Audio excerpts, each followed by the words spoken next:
Okay, we have refined our value. We have gotten the input from our client. They're engaged. You're engaged.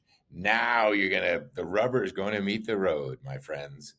Let's go to the market conditions. Now, because we've made the refinements, we've changed the latitude of the low end to 2.9 to the high end of 4.3 in that immediate marketplace. Now, if we click on view market heat, you are going to see what is the activity. One note, just because the market says it's cold does not mean it's a bad market. It just means that there's not a lot of activity in that market. You'll see in other market heats that the market is warm, the market is hot. It's just because there's more activity within that market. It doesn't mean it's a bad market, because if you look at the two actives, one active under contract, one pending, and one sold in the last 90 days, there just hasn't been a lot of inventory to work with in that price point. So now, as you know, if you see a number and you don't see an actual property, just click on the number, and now suddenly you'll have the three properties in play. So we have two actives.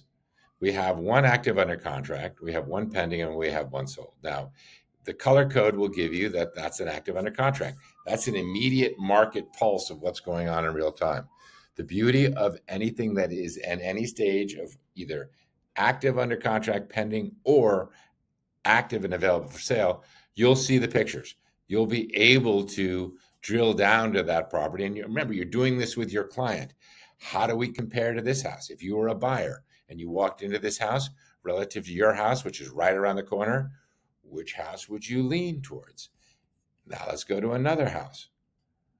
Let's look at this property at 3,490. That's pending. That's much more square footage on ozone right around the corner. And so I don't know. That's an interesting comp for us to consider, but no view. We can look at the property, right? No view. Ooh, not really my style, maybe not the seller's style, but it's in good shape. It's just a little more architectural, a little more contemporary. So that plays into our analysis of where do we price your property relative to the market, because that's pending. Now, how about this house that just sold? This is 2,700 square feet.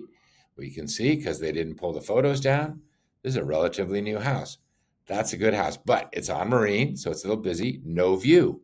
All of these things that are your normal conversations with a client, you now have at your fingertips so that you can articulate not only the market condition, but where we think we should start to price your property when we see a valuation at around 3.6. Now, based on this data, I'm suggesting that we may be right on the money in terms of pricing that property right in that 3.6 range. You want to get aggressive because you come in at 3.59, or if you really want to get aggressive and get multiples, 3.495. Now, if you start to push the envelope too much, you got to start to look at these other comps and look at your square footage, all the things you know to do.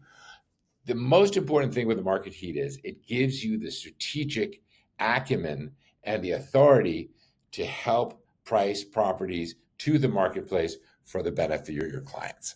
So I hope you've enjoyed this video. Use it to your full advantage.